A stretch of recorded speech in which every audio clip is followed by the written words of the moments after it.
What's up, YouTube? Dan the Visual Novel Man here, coming in swinging with the first game of the month, Paradise Killer. This game is half murder mystery visual novel and half walking simulator with light platforming elements. Let's see how the story holds up and how annoying the platinum is. Obviously, this will include spoilers for the entire game. So, let's get right into it. We play as Lady Love Dies, one of the immortal members of the Syndicate, an extra-dimensional group dedicated to serving the ancient gods.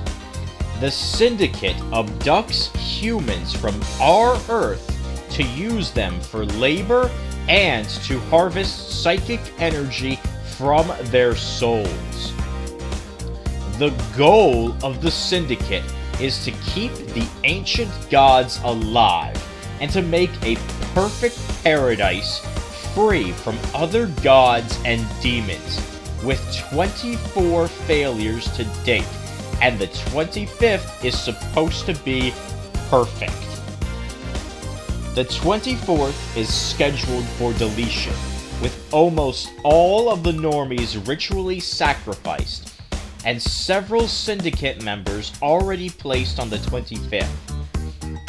Syndicate members are immortal in the sense that they don't age or decay from time. However, they can still be murdered, assassinated, etc. Our main character was in exile as she fell to the manipulations of a god named Damned Harmony. After being in perpetual exile for 3 million days, which works out to 8,219 years or so. Also, yeah, pretty much every character and god has a ridiculous name. So, we get the partially sentient computer Starlight back, and get the lowdown on the base for the story. An unthinkable murder has occurred, where the entire council of high-ranking members were brutally slain in a single night, and we are tasked with investigating. As we were locked away in exile, we are the only truly innocent party that in no way could have done it. So we get tasked by Judge, basically the living sentience of the island, to investigate and bring the culprit or culprits to justice. On our way out, we also meet the funnily annoying demon who we call Shinji, and can fall into the game world. I'm falling down into my shadow. So, first things first, the trophies for this game are pretty much all tied to the exploration and collection. So I will cover the trophies first, pertaining to collecting and some minor side quests, which is basically the majority of them. Oh, and enjoy one of the crappiest maps I have ever seen in gaming. The in-game map only tells you which zone you are in, not helping for which way you're facing or how to get to somewhere from where you are. First, we help a ghost get their special stone back. Then, help another ghost find out about the case of a vampire on the island. We can then deliver a letter to another ghost and get one of the 3 computer upgrades. We help another ghost remember who they are, find another upgrade for the computer, figure out the valve puzzle for another one, give the one dog on the island some treats, Collect a bunch of crests to open up a special chest. Access the graveyard. Acquire a specific drink from a specific vending machine. And then unlock the last footbath upgrade. There are 3 upgrades you can gain in the overworld.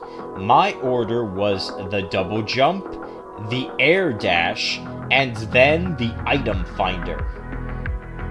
I then found the final computer upgrade, unloaded some cargo on a ship, and then got all of the island sequence mementos.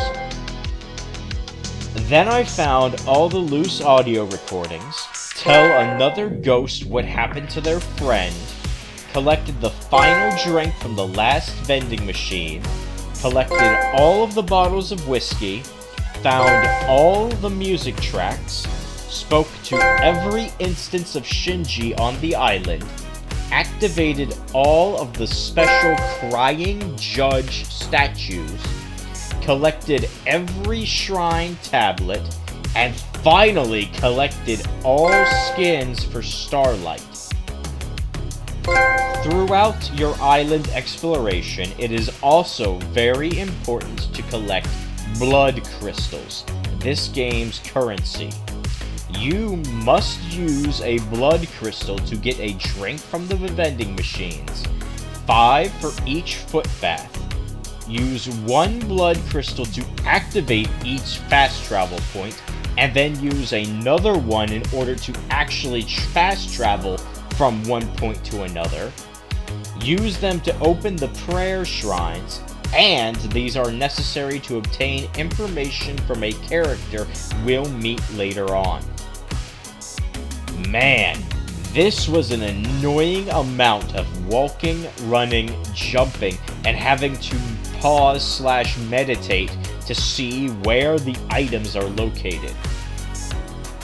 Exploration is painful, somewhat annoying, and you're never really sure if you're missing something, even with the meditation, because it only shows treasures, but not clues or evidence. Okay, I guess it's time to focus a bit more on the characters.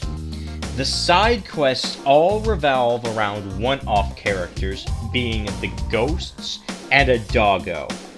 Now let's meet the actual characters. Other than Judge, we will need to hang out with each character 5 times to max our relationship with them, each for a trophy. But also because at higher levels, they will reveal more information about themselves, other characters, and the current case. The first character we meet is Lydia Daybreak, an old friend of Love Dies. She is the only person on the island with a car, and the car can fly and is basically magic. She is lovers with another character, Sam, and is tired of working for the Syndicate and wants to escape back to the real world. Lydia is about the most normal character of the group. Up next is Sam Daybreak, Lydia's BF. Sam is a skeleton, as he and Lydia were both hitmen and had to end each other, but they each fell in love. Sam is a bartender and mixologist, and he even distills his own liquor. He also is tired of the Syndicate and wishes to regain freedom. Next is Dr. Doomjazz, the head doctor of the Syndicate. Doomjazz has lost his arms and they are now robotic. He is a serious playboy bachelor who will fuck anything and everything pretty much. As the doctor for the Syndicate, he naturally has access and records to blood samples, birth registries, and even some psychiatric information. There's Crimson Acid, an idol that was recently blessed due to her contributions during one of the previous island's failures. She works now as an information broker, dealing in secrets and conspiracies, and will sell us important info for a price.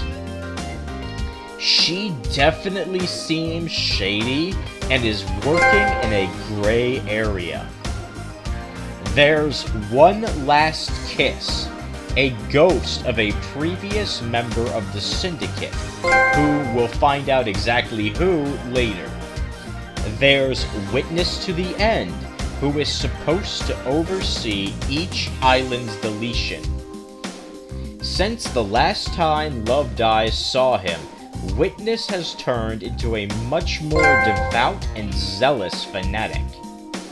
There's Carmelina Silence, the island architect who constructs the islands and who is the temporary island leader due to the murder of the entire council. This is slightly weird as her parents were guilty of conspiring with another god, and she is currently prohibited from even being a member of the council. The god supported was Cosmic Deceit. Her assistant, who is also on the island, is Yuri Knight, one of the most unlikable characters in the game. He was also Lydia's handler, and oversaw the pickups and transfer of members to the next island. There's Grand Marshal Akiko 14, who pretty much only calls Love Dies a bitch in Romanian. Akiko is in charge of the Marshals, the police force of the islands. She was responsible for one of the barriers that protect the council, and is in charge of keeping the prime suspect in jail. Finally, there's the main suspect of the caper, Henry Division, a citizen who has been possessed by a demon, scarring his body and filling Henry with uncontrollable rage. There is one more important character who we don't meet, but is confirmed to be dead. His name is KHX, a craftsman for the Syndicate, who we find out was murdered prior to the Great Council murdering. Now that all of that is explained, let's get into the investigation. First up, there's the crime scene. The council was murdered in a single night, and we are investigating after only a few hours have passed. The council was all murdered in a locked room. There are 4 different layers of locks in order to access the room, and only the council knows the specifics of all 4 seals. Akiko was in charge of the first, KHX was in charge of the second, Doom Jazz was in charge of the third, and the 4th was a secret known only to the council. Henry was found outside the entrance to the council building, with blood from all of the council members in his stomach and on his person, next to 2 murdered marshals with the same demonic glyphs that are on Henry's body cut into them, alongside a bloodied knife that is in very good shape and that has all of the council members' blood on it. Upon investigation of the first seal of the Marshals, we find out that the blood of the dead Marshals revealed that not only are neither of them actually Marshals, but they also couldn't have received the markings from the knife by Henry, as their wounds were made with either a jagged or serrated edge. Directly below this space is a discarded bottle that was filled with blood from all of the council members. The second seal is located in outer space and requires a code to be input in the correct order on 4 monuments. I am very upset that the code must be found prior to the monuments permitting actual interaction. You can't brute force it. Probably because the amount of total possible codes is fairly low. There is evidence of this second seal being accessed by at least 2 people outside the council, one being Yori Knight and the other being Lydia Daybreak, due to us finding 2 space helmets. The roof also reveals that Lydia had opened a hatch, rappelled into another entryway, and was definitely on the roof of the building prior to the murder. The third seal is a bit trickier. It's a blood lock that is coded only to the council. However, anyone with a sample of the blood could bypass the lock, putting some possible blame on Doomjazz as the doctor.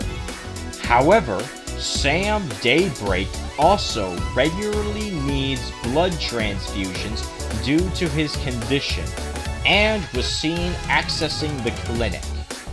And there is a record of Sam sneaking out with council blood samples.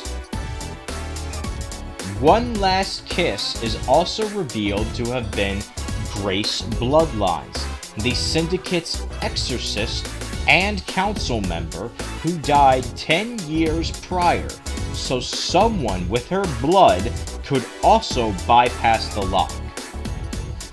The most problematic lock is the fourth, which requires proof of godhood.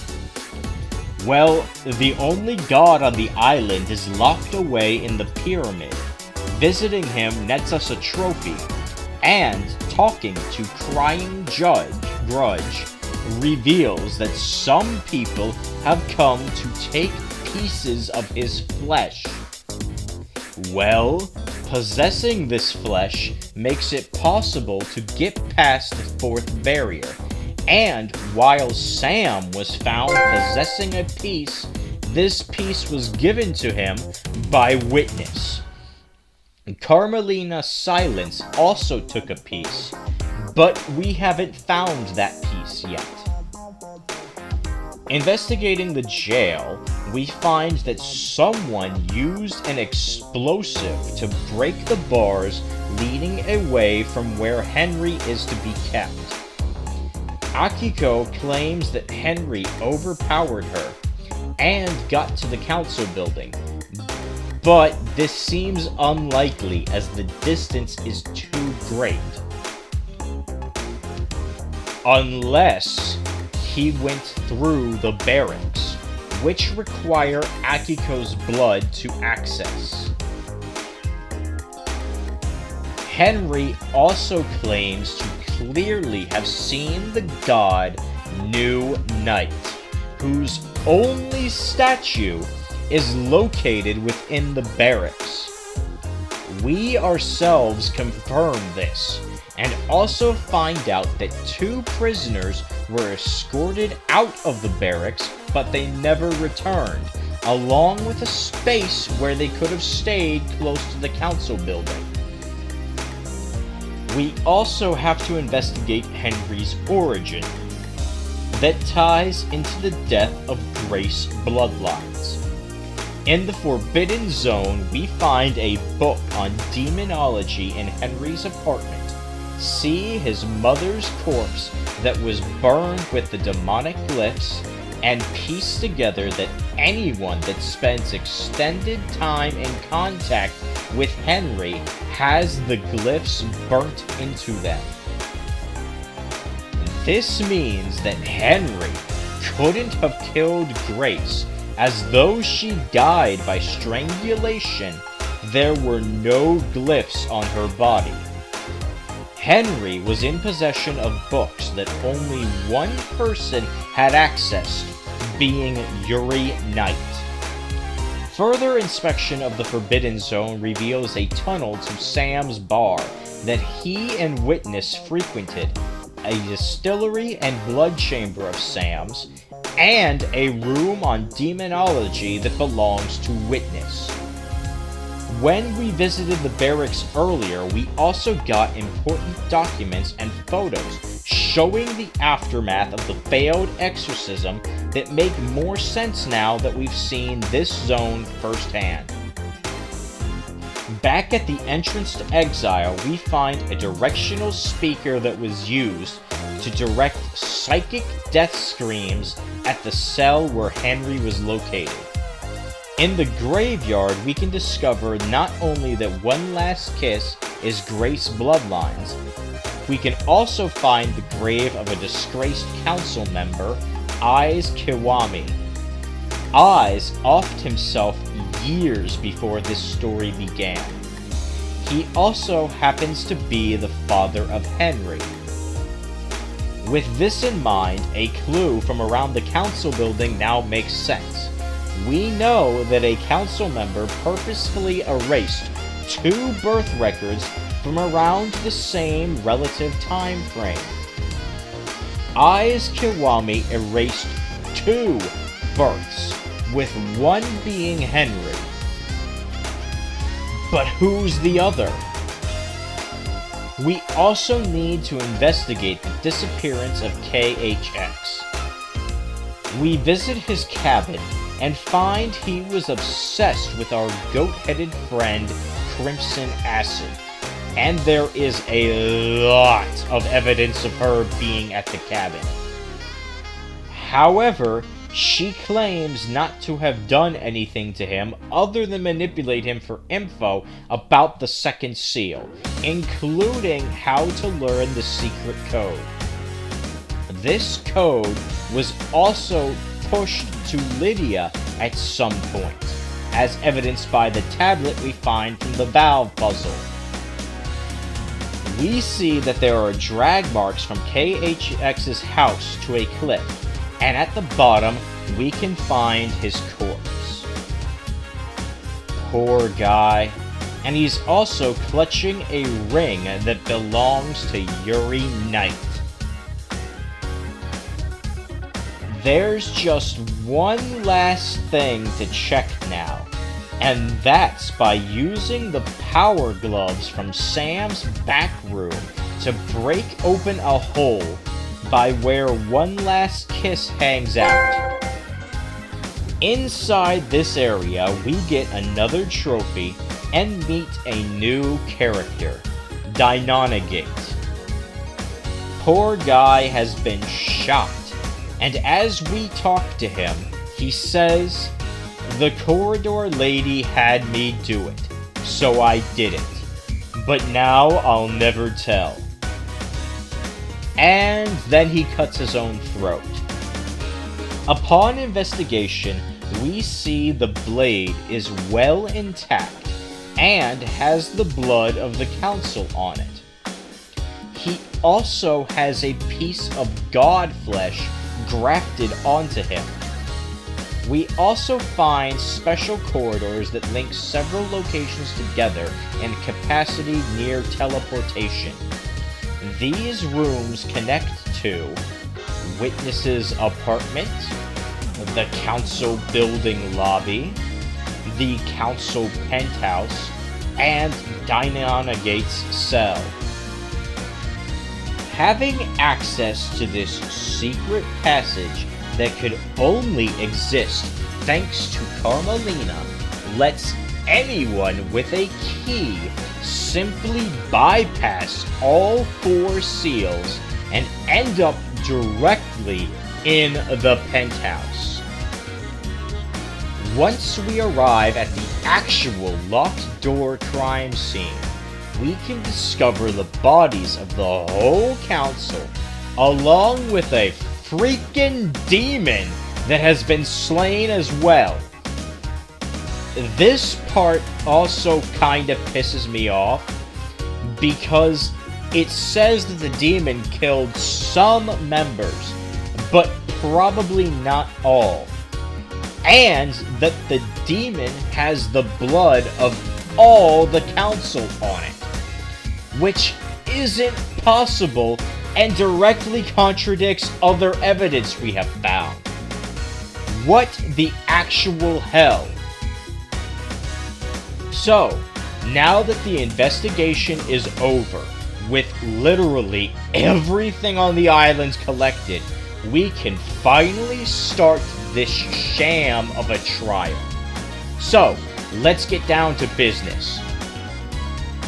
Making our case to judge is dependent on breaking alibis and presenting evidence. You can technically accuse anyone of anything here, but to make it stick, you must present evidence. So, we go through the case step by step. First, let's get some easy things out of the way.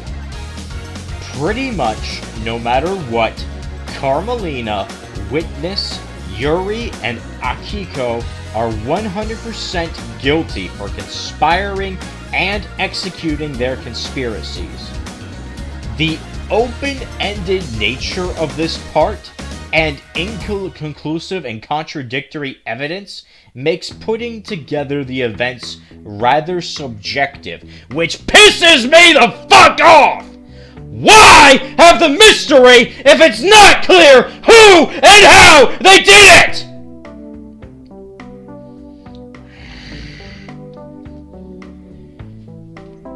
But I can at least gather the general idea of a sequence of events.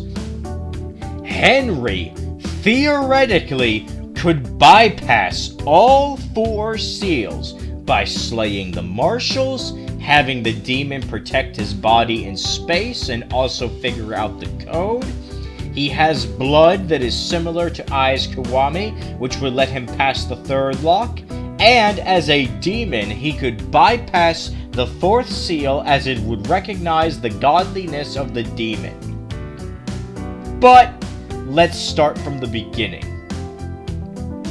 Years ago, Yuri supplied Henry with books on demonology, causing Henry to become possessed and ruin part of Island 24.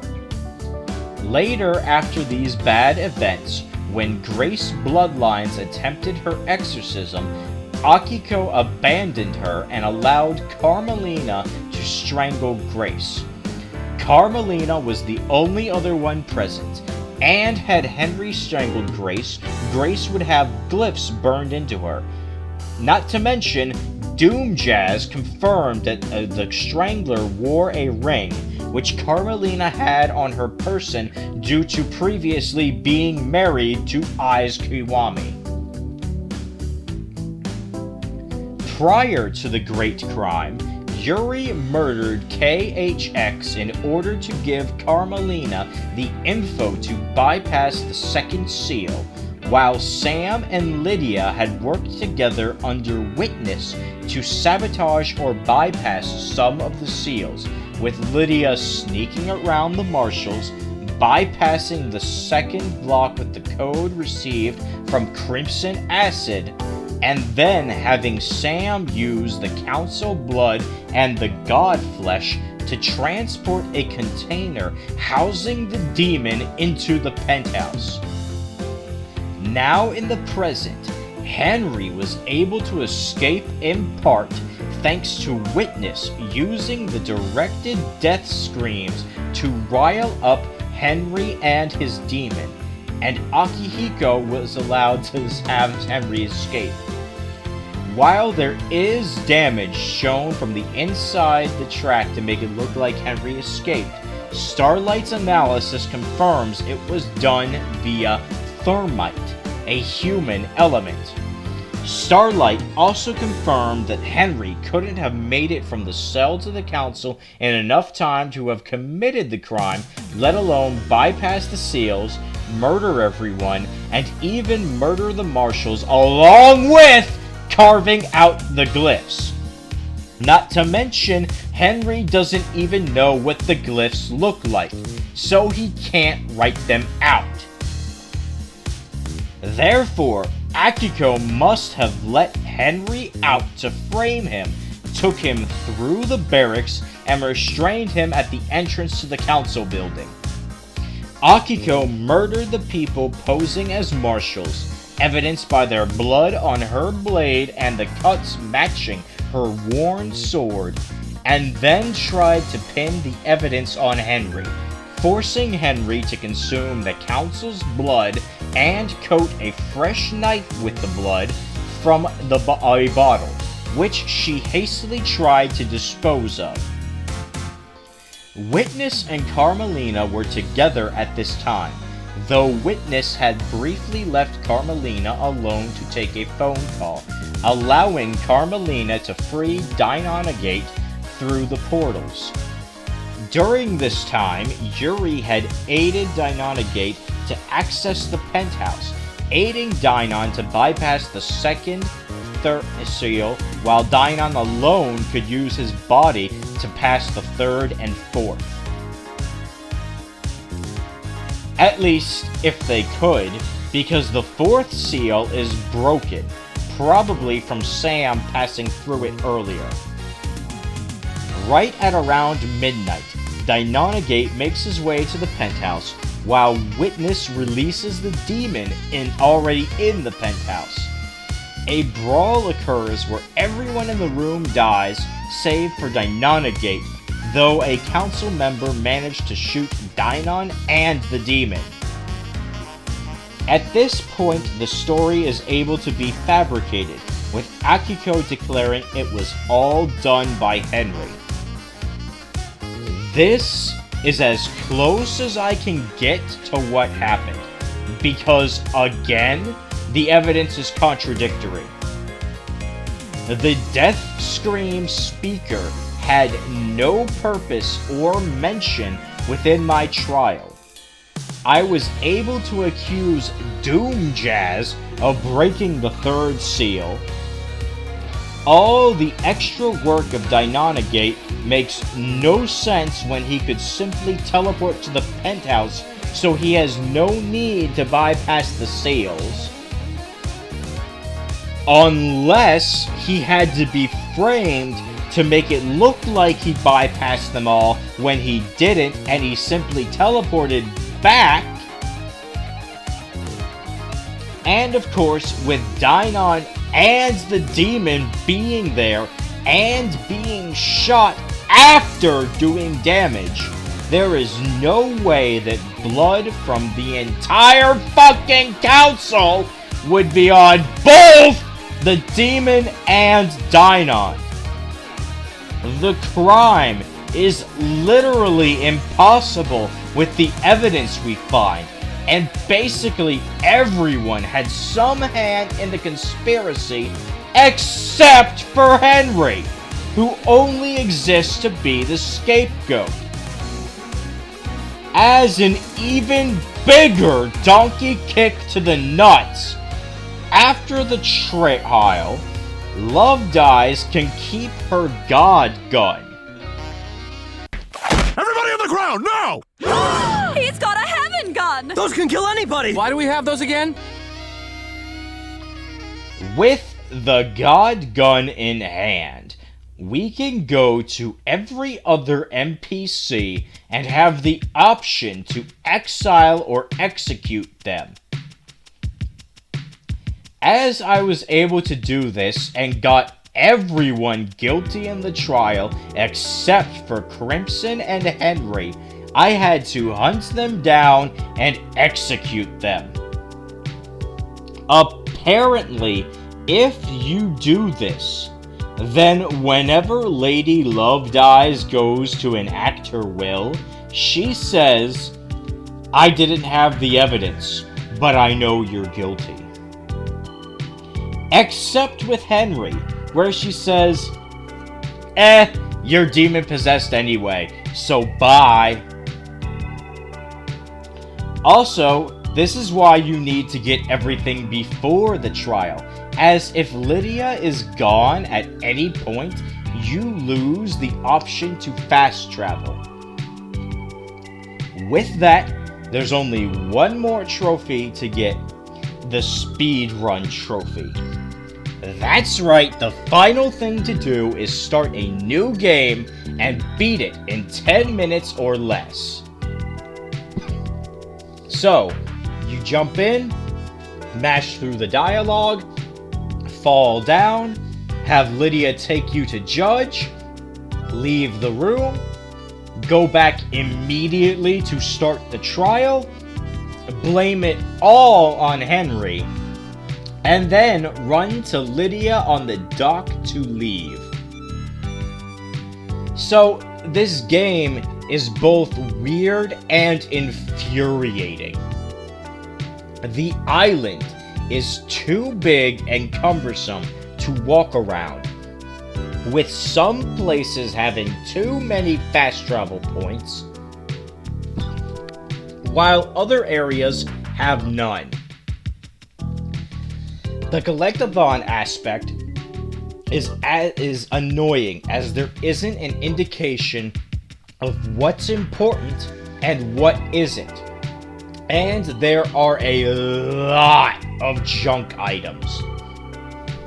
Not to mention, some trophy-related items are too hard to get to, like the one on top of the Golden Dome, or the one down the Purple Crystal by the Council. There also isn't an in-game checklist to know what you have or not, save for the overall count of the 19 songs you can get.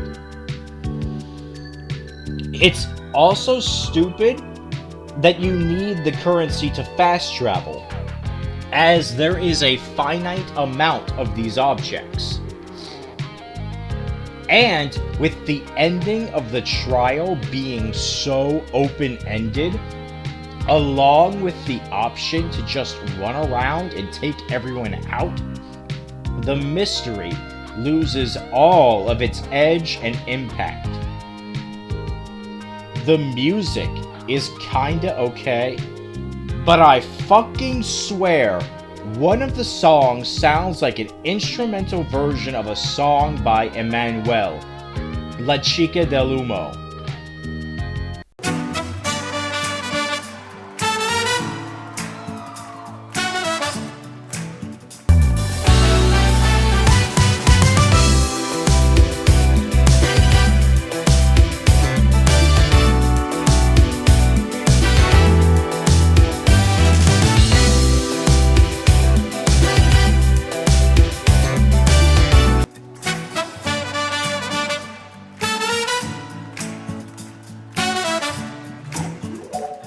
And the ending seriously pisses me the hell off, due to the open-ended nature of everything and the evidence being contradictory or even impossible, with some simply not having any use cases.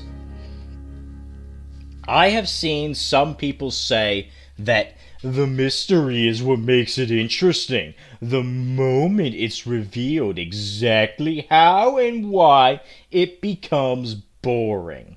To which I have to say, no! Absolutely not! Go get fucked! The point of a mystery is like a large jigsaw puzzle, where you don't know the final image, and trying to figure it out isn't just the mystique of trying to piece everything together. It's also seeing how the whole picture plays out. This is why the Ace Attorney and Danganronpa games are so beloved. Because while some of the crimes are batshit crazy, you still feel rewarded for figuring out exactly how everything goes down and plays out. Open endings that don't clarify and only further mystify just piss me the fuck off! It's why I don't feel like getting Pentiment, because people have said that the lack of concrete endings ruins it and just wastes your time, along with invalidating your choices. This is also why I'm so critical of the Life is Strange series, since none of your choices matter there. Also, despite this game having some single voice lines, the game feels very cheap that basically none of the dialogue is voiced. I don't complain about the lack of voice acting in Danganronpa or Ace Attorney, because Ace Attorney has practically none, save for some very special scenes in the more modern entries, which add more weight to them. And Danganronpa has fully voiced trials. This game just repeats the same 4 to 7 voice lines for each character. This, coupled with the free reign to do whatever we want to the people after the trial, makes it feel like there's no point to the trial in the first place. So overall, while the game initially hooked me, it ended up being more disappointing than I would have liked. I don't think the game is even average. The platinum is pretty easy, only time consuming for all of the collectibles and not having a checklist, so the platinum is a 2 out of 10. As for the overall ranking on the patented Dan the Ranking Man scale, the game gets a 58 out of 100. It ran mostly fine, had no glitches, but the world is just too big with nothing to do. It has so few characters, where pretty much all of them are guilty of something. The in-game map is basically useless.